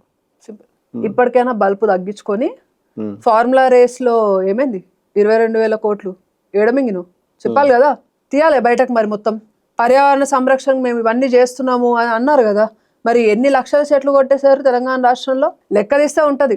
ఎన్ని నాటారు, అసలు దాన్ని పెంచింది ఎవరు, ఆల్రెడీ పెరిగిన ఎన్ని కట్ చేశారు, న్యూస్లలో వస్తూనే ఉన్నాయి కదా. గ్రీన్ కవరేజ్ చేశారు. హరితహారం అనే కాన్సెప్ట్ తీసుకొని వచ్చి వీళ్ళు చేసింది ఏంటి, ఎఫారెస్టేషన్ కాదు డిఫారెస్టేషన్ చేశారు. దానికి సంబంధించిన డేటా పూర్తిగా బయటకు వచ్చింది జస్ట్ ఎలక్షన్స్ ముందే. అండ్ ఇంకోటండి, బీఆర్ఎస్ గురించి మాట్లాడుకోవడానికి ఇంకా తెలంగాణ రాష్ట్రంలో మిగిలింది ఏం లేదు. ఓకే, అండ్ బీఆర్ఎస్ని ప్రజలు నమ్మే స్టేజ్లో కూడా లేరు ప్రజెంట్. ఎందుకంటే 10 సంవత్సరాల పరిపాలనలో అంటాడు మహానుభావుడు కేసీఆర్, 1999లో నేను టీఆర్ఎస్ స్థాపించినప్పుడు నేను ఒక మీటింగ్ పెట్టుకోవాలి అని అంటే నాకు సొంత ఇల్లు కానీ ఆ ల్యాండ్ కానీ ఆ రూమ్ కూడా లేదు, ఎవరినో అడిగి ఎక్కడో షటర్లో ఎక్కడో చిన్నగా నేను మీటింగ్ పెట్టుకొని నేను స్టార్ట్ చేసిన పార్టీ అని గొప్పగా చెప్పుకుంటాడు. మరి అలాంటి పార్టీకి 10 సంవత్సరాలు అధికారం ఇస్తే ప్రతి గ్రామ స్థాయిలో 2 స్టోరీ బిల్డింగ్, అది కూడా పార్టీకి సంబంధించి పార్టీ ఆఫీస్ని ఎట్లా కట్టారు? ఆ ప్రతి పార్టీ ఆఫీస్లో 10 నుంచి 15 మంది ఎంప్లాయీస్కి ఎవ్రీ మంత్ శాలరీస్ ఎట్లా ఇస్తున్నారు? చందాలు వస్తాయి కదా, ఏ పార్టీకైనా వస్తాయి. మీ పార్టీకి వస్తాయి, కాంగ్రెస్కి వస్తాయి, బీజేపీ కూడా చాలా 100,000 కోట్లు ఉన్నాయి, కాంగ్రెస్ కూడా 100,000 కోట్లు ఉన్నాయి. BJP is a national party, దానికి రూపాయి వస్తే టీఆర్ఎస్ ఆర్ బీఆర్ఎస్ ఒక స్టేట్ కి రెస్ట్రిక్ట్ అయిన పార్టీ, కొత్తగా ఫామ్ అయిన పార్టీ, ఫస్ట్ తారీఖు జీతాలు వేయడం చేత గాని ఒక పార్టీ, బస్ డ్రైవర్లు ఆర్టీసీ కార్మికులు వీళ్ళందరూ రోడ్ల మీదకి వచ్చి నెలల తరబడి ధర్నాలు చేసి ప్రొటెస్టులు చేసి వాళ్ళ జీతాలు వాళ్ళ ఇంక్రిమెంట్ దాని గురించి కొట్లాడితే ఆ గవర్నెన్స్ లో నడిచిన పార్టీకి బీజేపీకి ఫండింగ్ ఎక్కడి నుంచి వస్తుందండి? మీరు ఫండింగ్ మాట తీసారుగా, మాట్లాడుకుందాం. చెప్పండి, మీరే చెప్పండి. బీజేపీకి ఫండింగ్ ఎక్కడి నుంచి వస్తుంది? అసలు ఏదో మేము ఎవరి మీద ఎవరు పీక మీద కత్తి పెట్టి మరి మేము గుంజుకున్నట్టు మాట్లాడారు కదా, సో మీకు చాలా తెలుసు. బీజేపీకి బయటకు వచ్చాయి కూడా, మీ మీడియా ఛానల్స్ కవర్ చేశారు, చూసుకోండి ఒకసారి వెళ్ళి. కామన్ కదా, ఎవరైనా కార్పొరేట్ వాళ్ళు ఇస్తారు. బీఆర్ఎస్ కాంగ్రెస్ వాళ్ళు అనుకోండి, అన్న యూట్యూబ్ తీయండి నన్ను ఒక్కసారి, జస్ట్ యూట్యూబ్ తీసి జస్ట్ ఇట్లా సర్చ్ కొట్టండి, ఎంతమందిని ఎవరిని ఎట్లా బెదిరించినారు, ఎట్లా డబ్బుల కోసం దమ్కా ఇచ్చినారు ఏంది అని చెప్పి డబ్బులు ఇస్తే బెదిరిస్తే కదా. మీరు పార్టీ ఫండ్ గురించి అంటున్నారు, బీజేపీకి పార్టీ ఫండ్ ఎట్లా వస్తుంది చెప్పండి కదా. బీజేపీకి ఎట్లా వస్తుంది మరి? అరే చెప్పండి కదా. మాకు తెలియదు. ఇప్పుడు బీఆర్ఎస్ వాళ్ళేమో వాళ్ళు మంచోళ్ళు, వాళ్ళు పుణ్యాలు ఎట్లా వస్తుంది? మీరే చెప్పండి మరి, మీరే చెప్పండి. వాళ్ళంటే బెదిరిస్తున్నారు, మరి బీజేపీ ఎట్లా వస్తుంది? బదిలాడుతున్నారు, తెలియాలి కదా. మాకు తెలియదు, మా పార్టీ బీజేపీ కాదు కదా. మరి ఎందుకు మాట్లాడతారు? ఎందుకు మాట్లాడద్దండి? మీరు ఫండింగ్ గురించి మాట్లాడుతున్నారు. ఫండింగ్ గురించి మీరే అన్నారు కదా. ఫండింగ్ అనేది ప్రతి పార్టీకి ఉంటది కదా, ప్రతి పార్టీకి ఇస్తారు కదా. ఉంటది అనేది కూడా మ్యాటర్ అండి. అది మీ దానికి ఎట్లా ఉంది? సరే, వాళ్ళంటే బెదిరించారు, తీసుకున్నారు, భయపట్టించారు. మీ దానికి ఎట్లా వస్తున్నాయి మరి? 1000 కోట్లు మాఫీ చేస్తే వస్తున్నాయా కార్పొరేట్ శక్తులకి? వాళ్ళు ఇస్తున్నారు ఏమన్నా? ఓ వెరీ నైస్. మరి ఎట్లా వస్తున్నాయి? నేను ఒక బీజేపీ కార్యకర్తగా నేను కూడా ఫండింగ్ ఇస్తాను నా పార్టీ. 20 కోట్ల మంది బీజేపీ సభ్యత్వం తీసుకొని ఉన్నారు దేశవ్యాప్తంగా. ఓకే, అత్యధిక. Clear? The party which is having highest membership. ప్రతి 2 సంవత్సరాలకి బీజేపీ ఒక క్యాంపెయిన్ కండక్ట్ చేస్తుంది, వేరేది మెంబర్షిప్ డ్రైవ్ చేస్తుంది. అండ్ అది మెంబర్షిప్ డ్రైవ్ చేసేటప్పుడు కొత్త మెంబర్స్ని యాడ్ చేసుకుంటారు. ఆల్రెడీ ఎగ్జిస్టింగ్ కార్యకర్తల్ని పంపిస్తుంది. ఎవరికైనా ఇంట్రెస్ట్ ఉండి బీజేపీ సిద్ధాంతాలను నమ్మి దాని డెవలప్మెంట్ని మీరు యాక్సెప్ట్ చేసుకుంటూ మీరు వచ్చి సపోర్ట్ చేస్తారు అని అంటే యూ కెన్ జాయిన్ అని. మీరు జాయిన్ అయ్యేటప్పుడు మీరు ఏదైనా ఫండ్ ఇవ్వాలి అంటే you can give. It's an option, compulsion లేదు. ఎక్కడి నుండి స్టార్ట్ అవుతుంది? 10 రూపీస్ ఇస్తారా, తర్వాత 100 రూపీస్ ఇస్తారా, 500 ఇస్తారా, 1000 ఇస్తారా? ఇదే లిమిట్. 1000 కన్నా ఎవరు ఇవ్వాల్సిన అవసరం లేదు అని. కార్యకర్తల వరకు, లీడర్లకి ఏంటి? లీడర్లకి ఎవరికైనా అంతే. మెంబర్షిప్ డ్రైవ్ లో అది సెంటర్ ద్వారా సిస్టమ్ లో స్ట్రక్చర్ అయి వచ్చిన అప్లికేషన్, అది వెబ్సైట్. అది లీడర్ ని ఒకలాగా కార్యకర్తను ఒకలాగా ఐడెంటిఫై చేసే స్ట్రక్చర్ ఏం లేరు. లీడర్ కొద్దిగా ఎక్కువ డబ్బులు ఉంటాయి, ఎమ్మెల్యేలు, మాజీ ఎమ్మెల్యేలు, మాజీ ఎంపీలు. నేను చెప్పనివ్వండి కదా, లెట్ మీ కంప్లీట్. ఎవరైతే చేయాలనుకుంటున్నారో వాళ్ళు మనీ ట్రాన్సాక్షన్ చేయొచ్చు. 10 రూపీస్, 100 రూపీస్, ఇట్లా ఒక 4 స్లాట్స్ ఇచ్చారు, up to 1000. If in case మీరు అంతకన్నా చేయాలి అని అనుకుంటే మీరు చేసి ఆ రిసీప్ట్ని మాకు పంపించండి అని చెప్తారు. అది కూడా ఒక ఆప్షన్ ఉంది. ఎవరికి ఎంత కావాలో వాళ్ళు అంత చేస్తారు. జస్ట్ ఒక యావరేజ్గా ఒక 10 రూపీస్, జస్ట్ 10 రూపీస్ 20 కోట్ల మంది ఇస్తే 20 × 10 అన్నా 10 రూపాయలన్నా 200 కోట్ల రూపాయలు వస్తాయి.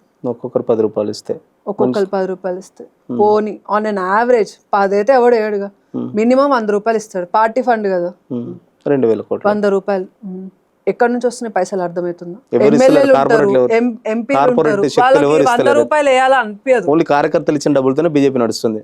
నేను అదే చెప్తున్నా, ఇప్పుడు అదే చెప్తున్నా. ఎమ్మెల్యేస్ ఎంపీస్ ఉంటారు, వాళ్ళకి ఏదో ఇవ్వాలనిపిస్తుంది, 10,000 ఇద్దాం, సరే 1,00,000 ఇద్దాం, 2 లక్షలు ఇద్దాం, వేస్తారు.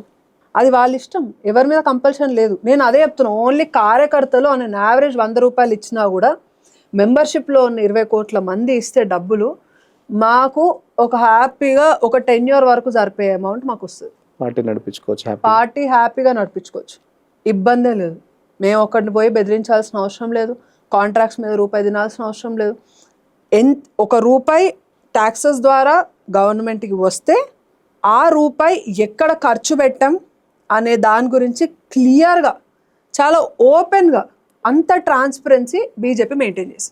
That's what I can say. చెప్పండి మేడం, ఎప్పుడు బీజేపీ కొత్త అధ్యక్షుడు చాలా లేట్ చేస్తుంది అధిష్టానం, ఎందుకు? ఎవరు వచ్చినా ఇక బీజేపీ ఇక్కడ ఏం గ్రూప్ రాజకీయాలు అని చెప్పేసి ఈ అమెండ్మెంట్ గురించి పార్లమెంట్ సెషన్స్ అవుతున్నప్పుడు అఖిలేష్ యాదవ్ ఇదే మాట అన్నాడు. ఒక స్టేట్ ప్రెసిడెంట్ ని నియమించడం చేత కానీ బీజేపీ అని మాట్లాడారు. మోటాబై సింపుల్ గా చెప్పాడు, మీకు ఒక స్టేట్ ప్రెసిడెంట్ ని కానీ ఎవరైనా లీడర్ని ఎన్నుకోవాలంటే మీ ఫ్యామిలీలో ఉన్న ఒక 5-10 మందిలోనే చూస్ చేయాలి. అదే బీజేపీకి కోట్లలో కార్యకర్తలు ఉన్నారు, లక్షలలో నాయకులు ఉన్నారు, వేలల్లో రిప్రజెంటేటివ్స్ ఉన్నారు, వాళ్ళల్లో చూస్ చేయాలంటే టైం పడుతుంది. మీరు ధనాధన ఒక 15 మంది లీడర్ల పేర్లు చెప్పండి బీజేపీ తెలంగాణ రిప్రజెంట్ చేస్తూ. ఇక్కడ స్టేట్ పార్టీ స్టేట్ లో కిషన్ రెడ్డి, లక్ష్మణ్, ఇంద్రసేనారెడ్డి, బండి సంజయ్, ఇంకా ఎంపీలు కొత్తగా వచ్చిన అరవింద్, రఘునందన్, ఈటల రాజేందర్, ఇప్పుడు డికే అర్ణ, వీళ్ళందరిలో చూస్ చేయాలంటే వీళ్ళందరినీ మీరు ఒక తాటి మీదకి తీసుకొని వచ్చి వీళ్ళు ఎక్కువ వీళ్ళు తక్కువ అని చెప్పడానికి ఏమైనా స్కోప్ ఉందా? అందుకే ఇవ్వట్లేదేమో అనిపిస్తుంది. జస్ట్ నేను అడుగుతున్నా అండి, నేను జస్ట్ నార్మల్ గానే కాన్వర్సేషన్ పెడుతున్నా. వీళ్ళందరినీ ఒక దగ్గర తీసుకొని వచ్చి వీళ్ళు తక్కువ వీళ్ళు ఎక్కువ అనడానికి ఎవరి దాంట్లోనే స్కోప్ ఉందా? ప్రతి ఒక్క లీడర్ వాళ్ళ క్యాపబిలిటీలో దే ఆర్ టాప్, వాళ్ళలో ఎవరికి ఇవ్వాలి అనేది డిసైడ్ చేయడానికి కొంచెం టైం పడుతుంది. ఎందుకంటే బండి సంజయ్ ఉన్నప్పుడు ఉన్నంత ఊపు కిషన్ రెడ్డి ఉన్నప్పుడు లేదు అని చెప్పేసి కింది స్థాయి కార్యకర్తలు అనుకుంటారు. నిజమేనా అది? మీరు కూడా కార్యకర్త కదా. కార్యకర్తలకి వ్యక్తులతో సంబంధం లేదని ఇందాక చెప్పానండి. ఎవరు అధ్యక్షులు అవుతారు, ఈ అధ్యక్షుడు అయితే బాగుంటది, ఆ అధ్యక్షుడు అయితే బాగుంటది, ఇట్లాంటి ఒపీనియన్స్ కార్యకర్తస్ ఉండవండి. అలా ఒపీనియన్స్ ఉన్నాయంటే వాళ్ళు బీజేపీ కార్యకర్తలు కాదు, వాళ్ళు ఏదో నకిలీ కార్యకర్తలు. ఎందుకంటే ఇది ఎవరు వచ్చారు కాబట్టి పార్టీలోకి మేము వాళ్ళతో పాటు వచ్చాం అనుకునే కార్యకర్తలు కానీ బార్న్ అండ్ బ్రాటప్ సిద్ధాంతంతో పెరిగిన వాళ్ళు ఎవరు కూడా వీళ్ళు సెల్ఫ్ ఒపీనియన్స్ ఉంటాయండి. ఇప్పుడు నేనున్నా, నాకు ఒక నాయకుడు నచ్చుతాడు, ఒక నాయకుడు నచ్చడు, లేకపోతే ప్రెసిడెంట్ ఎవరు అవ్వాలని నువ్వు అనుకుంటున్నావు, నువ్వు ఎవరు అనుకుంటే వాళ్ళే ప్రెసిడెంట్ అవుతారని నన్ను అడిగారు అనుకోండి, వీళ్ళు వాళ్ళు అవ్వాలని ఎందుకు అనుకుంటా, నేనే అవ్వాలనుకుంటా ప్రెసిడెంట్. సింపుల్ కదా. సో మా దగ్గర ఆప్షన్ లేదు ప్రెసిడెంట్ ఎవరు అవ్వాలని, ఎందుకంటే మాకు ఎలక్ట్ చేసుకోవడానికి ఆప్షన్ లేదు. ఇదంతా లీడర్స్ చేస్తారు. ఎవరైతే ఎమ్మెల్యేస్, ఎంపీస్, ఎమ్మెల్సీస్ ఉన్నారో అండ్ టాప్ లెవెల్ లీడర్స్ ఉన్నారో వాళ్ళందరూ కూర్చొని ఎవరైతే బాగుంటుంది దాని గురించి ఓటింగ్ నడుస్తుంది, అందరితో మీటింగ్ నడుస్తుంది, వాళ్ళ ఎజెండాస్ ఏంటి, ఫర్దర్గా డెవలప్మెంట్ స్టేట్లో ఎట్లా చేద్దాం అనుకుంటున్నారు, ఆ ప్లాన్ ఆఫ్ యాక్షన్స్ అన్ని తీసుకొని మళ్ళీ వాళ్ళు ఆలోచించుకొని. అంటే అధ్యక్షుడి కోసం ఎన్నిక ఓట్స్ ఉంటాయి చాలా. కిషన్ రెడ్డి గారు మొన్న ఓట్స్ వేస్తే వచ్చారా అధ్యక్షుడు? డెఫినెట్లీ అది ఓటింగ్ సిస్టమ్ ఉందండి, డెమోక్రటిక్ గానే. బీజేపీ చెప్పాను కదా, top and leaders, top layer leaders అందరూ, ఇప్పుడు మీరు చెప్పిన పేర్లు అందరూ ఆ ఓటింగ్ సిస్టమ్ లో ఉండేవాళ్ళే. అందరూ పోటీ పడతారు కదా. లేదు అందరు పోటీ పడ్డం అంటే ఇప్పుడు సపోర్ట్ తీసుకుంటారండి. ఇప్పుడు అందరూ రేస్ లో ఉండొచ్చు, but at the point of time వాళ్ళు ఏం చేస్తారంటే, ఇప్పుడు నేను ఇట్లా అనుకుంటున్నా, సపోర్ట్ చేయండి ఈసారి అని అనుకుంటే, ఇప్పుడు కిషన్ రెడ్డి గారు ఉన్నారండి. ఫ్యాక్ట్ గా చెప్పాలంటే కిషన్ రెడ్డి గారు టర్మ్ అయిపోయిన తర్వాతనే కదా సంజయ్ గారు వచ్చింది. కిషన్ రెడ్డి గారు అయిపోయిన తర్వాత రాజాబాయి గారు రేస్ లో ఉండే, అంటే మామూలుగా ఆయన చేస్తే బాగుంటుంది, ఎందుకంటే హిందుత్వవాది 2019లో కొనూపిడితో నిలబెట్టింది. అంటే దగ్గర రాజాబాయి ఒక్క కాన్స్టిట్యున్సీ బీజేపీ ఎమ్మెల్యే ఉన్నారు కాబట్టి ఆయన చేస్తే బాగుండని అనుకున్నారు. బట్ రాజాబాయికి ప్రెసిడెంట్ అయ్యే ఇంట్రెస్ట్ లేకుండే, బట్ హిందుత్వవాదం ఉన్న వాళ్ళు కావాలని రాజాబాయికి సపోర్ట్ చేస్తాం అనుకున్నారు. తర్వాత సంజయ్ గారి పేరు వినిపించింది, ధర్మపురి అరవింద్ గారు కూడా సంజయ్ గారికి సపోర్ట్ చేసి అవును అన్నుంటే మంచిగా ఉంటుంది అని చెప్పేసి ప్రెసిడెంట్ చేయడం జరిగింది. So this is an internal democracy which exist. ఇప్పుడు అదే రాజాబాయి పార్టీ మీద చాలా ఆరోపణలు చేస్తున్నాడు. కొందరికే పదవులు ఇస్తున్నాడు, బల్లలు దూడ్చేటోళ్ళకే పదవులు ఇస్తున్నాడు.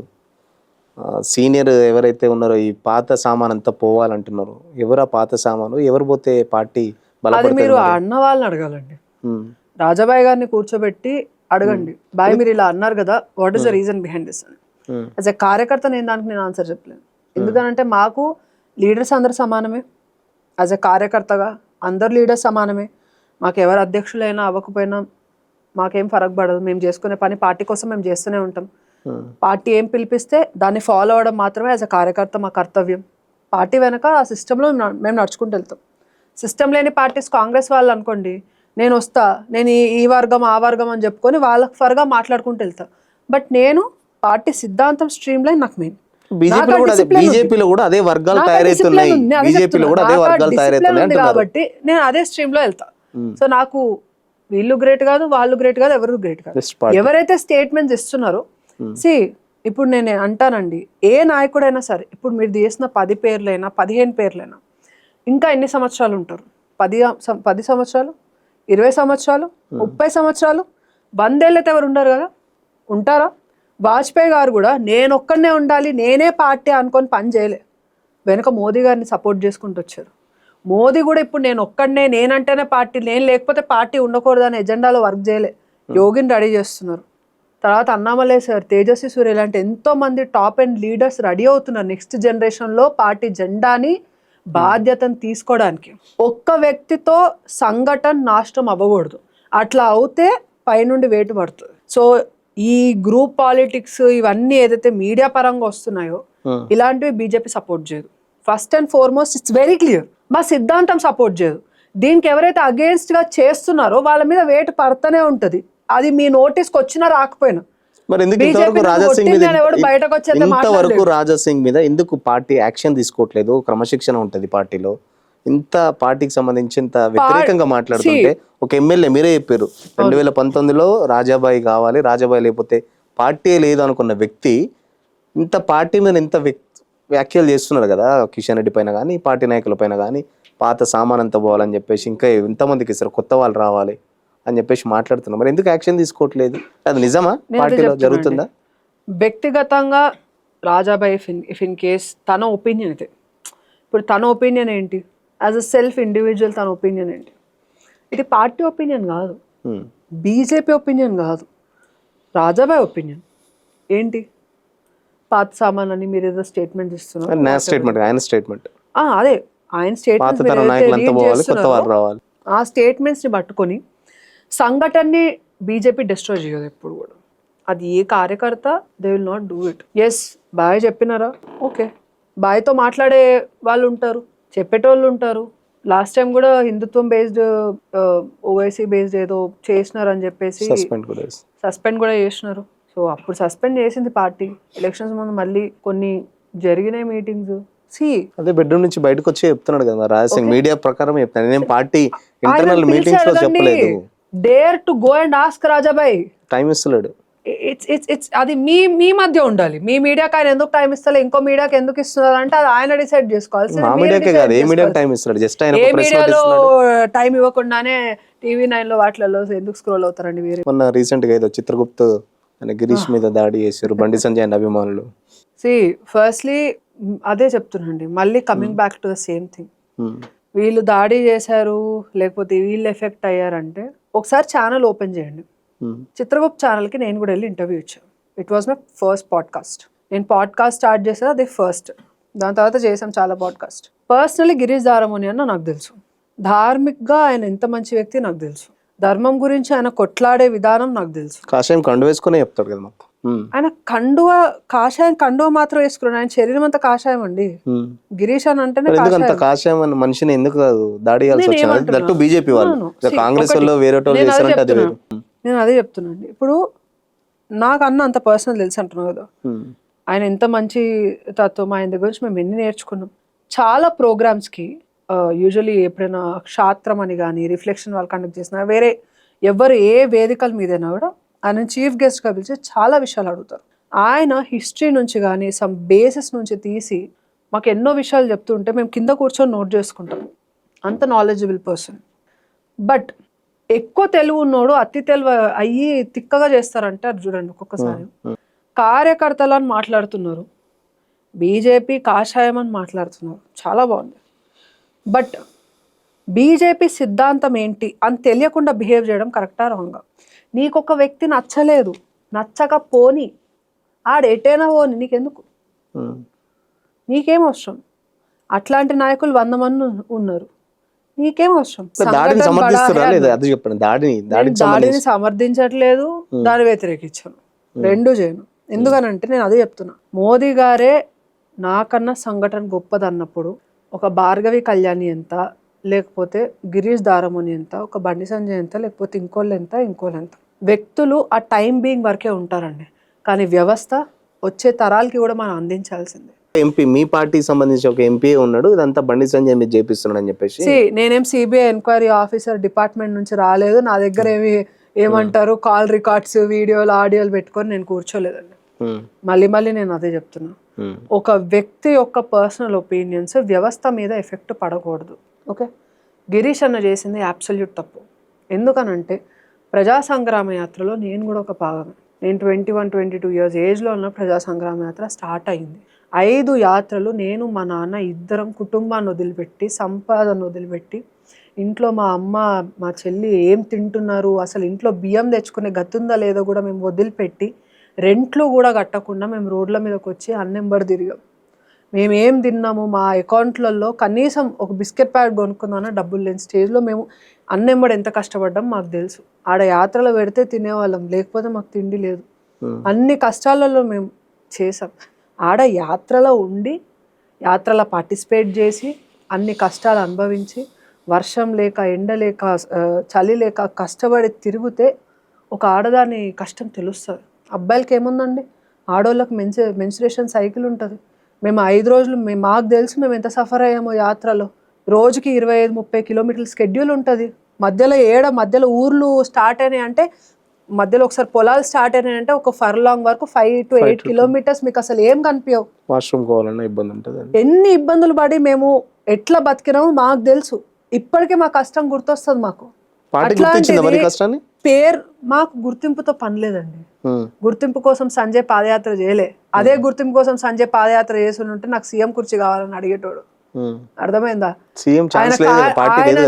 ఆయనని స్టేట్ ప్రెసిడెంట్ గా తప్పించినా కూడా నేను బీజేపీ కార్యకర్తనని గర్వంగా పెట్టుకున్నాడు సోషల్ మీడియా బయోలో మా బండి సంజయ్. ఓకే, ఆయన పదవులు ఆయన ఆశించలేదు, మేమెంతండి. పాదయాత్ర నడిపిన వ్యక్తి ఆశించలేదు. హార్ట్లో స్టంట్ పెట్టుకొని హార్ట్ పేషెంట్ ఏమండి 2 కిలోమీటర్లు 3 కిలోమీటర్ల కన్నా ఎక్కువ నడవకూడని వ్యక్తి హార్ట్ స్ట్రోక్ వచ్చి అంత ఇబ్బంది పడిన వ్యక్తి, అరే పోతే పోయింది, పాదయాత్రలో చేస్తూ ప్రాణం పోయింది అనుకో, ఈ పేరు పెట్టుకోనైనా మన పార్టీ అధికారంలోకి వస్తుంది. అది ఒక్కటి జాలే, నా వల్ల పార్టీ అధికారంలోకి వస్తుంది కదా, ఆ తృప్తితో పోతాలేనా, ఆత్మ శాంతిస్తుంది అని చెప్పిన వ్యక్తి లీడర్ చూపియండి నాకు. పార్టీ కోసం పనిచేసిన వ్యక్తిని ఎందుకు మరి అంత పార్టీ కోసం పనిచేసిన వ్యక్తిని ఎందుకు అంత పార్టీ లైట్ తీసుకొని మళ్ళీ కిషన్ రెడ్డిని ఎందుకు పెట్టింది ప్రెసిడెంట్ గా? అది తప్పండి. ఎవరు టెన్యూర్ అయితే వాళ్ళు. ఇప్పుడు కిషన్ రెడ్డి తర్వాత బండి సంజయ్ వచ్చారు అంటే కిషన్ రెడ్డిని పక్కన పెట్టిందని పార్టీ అని మీరు మాట్లాడతారా? ఒక్కసారి బీజేపీ నాంపల్లి స్టేట్ ఆఫీస్కి వెళ్ళి చూడండి, రైట్ ఫ్రమ్ ద బిగినింగ్ ఎంతమంది చేశారు. బండారు దత్తాత్రేయ గారు ఇప్పుడు అక్కడ నార్త్ లో గవర్నర్ గా ఉన్న వ్యక్తి కూడా స్టేట్ ప్రెసిడెంట్ చేశారు. అట్లయితే ఆయన స్టేట్ ప్రెసిడెంట్ దిగంగానే ఆయన పక్కన పడేసింది ఆ పార్టీ. వెంకయ్య నాయుడు గారు ఇక్కడ స్టేట్ ప్రెసిడెంట్ చేసినా కూడా వైస్ ప్రెసిడెంట్ దాకా వెళ్ళారు నేషన్ కి. ఉపరాష్ట్రపతి స్థాయికి వెళ్ళిన వ్యక్తి మరి అప్పుడు ఇక్కడ స్టేట్ ప్రెసిడెంట్ తీసేసినట్టేనా? ఆయన ఇక్కడ స్టేట్ ప్రెసిడెంట్ నుంచి ఇప్పుడు యూనియన్ కి హోమ్ అఫైర్స్ మినిస్టర్ అయ్యారు. మరి స్టేట్ హోమ్ అఫైర్స్ కి మరి ఏమంటారు, సెంట్రల్ మినిస్ట్రీ పొజిషన్ వచ్చింది బండి సంజయ్ కుమార్ గారికి. అంటే తీసి పడేస్తే పార్టీ సెంట్రల్ మినిస్ట్రీ ఇస్తుందా? ఏం మాట్లాడతారండి? ఇది ఒక సిస్టమ్, మా పార్టీలో ఒక సిస్టమ్ ఉంది. ఒకళ్ళకొక టెన్యూర్లో టైం ఇస్తారు. ఒక డెమోక్రటిక్ వేలో అందరూ కూర్చొని ఎవరు పార్టీలో లీడర్ అయితే బాగుంటుంది, స్టేట్ ప్రెసిడెంట్ అయితే బాగుంటుంది అని ఎన్నుకుంటారు. వాళ్ళు స్టేట్ ప్రెసిడెంట్ వస్తారు, వాళ్ళ టెన్యూర్లో వాళ్ళు చేస్తారు, ఇంకోళ్ళు కూడా అవకాశం ఇవ్వాలి. కిషన్ రెడ్డి గతంలో చేసిన మళ్ళీ అదే కిషన్ రెడ్డికి మళ్ళీ ఎందుకు ఇచ్చినట్టు మరి వేరే వాళ్ళు కూడా ఉన్నారు. మీరే వెంకయ్యనాయుడు గారు కూడా 2 సార్లు రిపీట్ చేశారు. బండారు దత్తాత్రేయ గారికి 3 సార్లు రిపీట్ చేశారు. టైగర్ నరేంద్ర గారికి కూడా 2 సార్లు రిపీట్ చేశారు. ఏం చేయాలి మరి? చాలా మంది ఉన్నారు కదా, చాలా మంది 2-3 సార్లు రిపీట్ చేశారండి ప్రెసిడెంట్స్ ని. ఎట్లా ఉండబోతుంది వచ్చే అసెంబ్లీ ఎలక్షన్స్ సంబంధించి పార్టీ? ఇంకా మొన్ననే అయినాయి కదండి, మొన్ననే వచ్చిండు రేవంత్ రెడ్డి. ఎట్లా ఉంది? అప్పుడు అసెంబ్లీ ఎలక్షన్స్ వరకు వెళ్ళాలంటే పీక్తుందా గవర్నమెంట్? అంత కాన్ఫిడెన్సా? చెప్తారు కదా మీరు, వాళ్ళు కాంగ్రెస్ బీఆర్ఎస్ బీజేపీ వాళ్ళు చెప్తున్నారు కాంగ్రెస్ పార్టీ ఉండదు. BJP always believes in work. కార్యకర్త పని చేస్తాడు, రిజల్ట్ ప్రజల చేతిలో వదిలేస్తాం. భవిష్యత్తు కూడా ప్రజలదే, పార్టీది కాదు. 90-80లో స్టార్ట్ అయిన పార్టీ ఇప్పటికుంది, ఎప్పటికీ కూడా ఉంటుంది. ఈ ఎలక్షన్ వస్తుంది, నెక్స్ట్ ఎలక్షన్ పోతుంది, ఇంకో ఎలక్షన్ వస్తుంది, ఇంకో ఎలక్షన్ పోతుంది, అవుతూనే ఉంటుంది. మా సిద్ధాంతం మాదే, మా కష్టం మాది. వెయిట్ చూద్దాం ఏమవుతుందో. మళ్ళీ మేమైతే కష్టపడడానికి రెడీగానే ఉన్నాం. వెయిట్ అండ్ వాచ్ అంతే. ప్రజల అభిప్రాయం ప్రజలకి మా నుండి ఈ పార్టీ ఇలా చేసింది, బట్ మేము దేశంలో ఉన్నాం, మేము ఇంత అభివృద్ధి చేసాం, మేము తెలంగాణ రాష్ట్రంలో అధికారం లేకపోయినా మేము అభివృద్ధి చేసాం, మాకు ఒకసారి అవకాశం ఇస్తే అంతే కదండి. ఒక ఓటర్ దగ్గరికి వెళ్ళి ఒక లీడర్ ఏం చేయగలుగుతాడంటే ఓటు కోసం అడుక్కోగలుగుతాడు తప్ప ఓటర్ మైండ్ సెట్ వాళ్ళ ఇష్టం, వాళ్ళు వేయనియండి, వేయకపోయినా మేము దాన్ని ఏం అపోజ్ చేసేది ఏం లేదు. మళ్ళీ వెళ్తాం, నమ్మకం వచ్చే వరకు వెళ్తాం, నమ్మకం తెప్పించుకునే వరకు వెళ్తాం. డీలిమిటేషన్ సంబంధించి కూడా ఒకవేళ చేస్తే సౌత్ లో బీజేపీకి అంత బలం లేదు కాబట్టి డీలిమిటేషన్ గురించి ఇంకా డిస్కషన్స్ రాలే పార్లమెంట్ లో, దానికి సంబంధించి ఏం లేదు. ఇంకా పాలసీ మేకింగ్ బ్యాక్ ఎండ్ లో జరుగుతుంది. ఫుల్ ఎండ్ లో డ్రాఫ్టింగ్ అయిన తర్వాత అది ఎప్పుడైతే పిక్చర్ వస్తుందో దెన్ వీ కెన్ సే. ఇప్పుడే నార్త్ లో అవుతుంది, సౌత్ లో కాదు. ఆల్రెడీ ద్రవిడియన్ పాలిటిక్స్ నడిపిన వాళ్ళు చాలా మంది ఉన్నారు. మనం అట్లీస్ట్ దీనికి ఫుల్ స్టాప్ వేసి ప్రజలకి సొసైటీకి మంచిది ఏది జరుగుతుందో అది ఆలోచిద్దాం ప్లీజ్. ప్రతిపక్షాలు మీటింగ్ పెట్టుకుంటున్నాయి, సౌత్ అన్యాయం జరుగుతుంది మీటింగ్లు పెట్టుకునేది వాళ్ళ కొంపలు తగలబడిపోకుండా ఉండడానికి. కాకపోతే బయటకి అట్లాంటివి చెప్తూ ఉంటారు. It's simple, it's very simple. We have an agenda. మా పాలసీ మేకింగ్ డ్రాఫ్టింగ్ అయిపోయిన తర్వాత దానికి ఫుల్ లెంత్ క్లారిటీ వచ్చిన తర్వాత మేము మాట్లాడతాం. ఓకే, ఇది ఓవరాల్ గా భార్గవి కళ్యాణ్ గారు చెప్పిన ముచ్చట్లు. నెక్స్ట్ మనొక గెస్ట్ తో మళ్ళీ కలుద్దాం.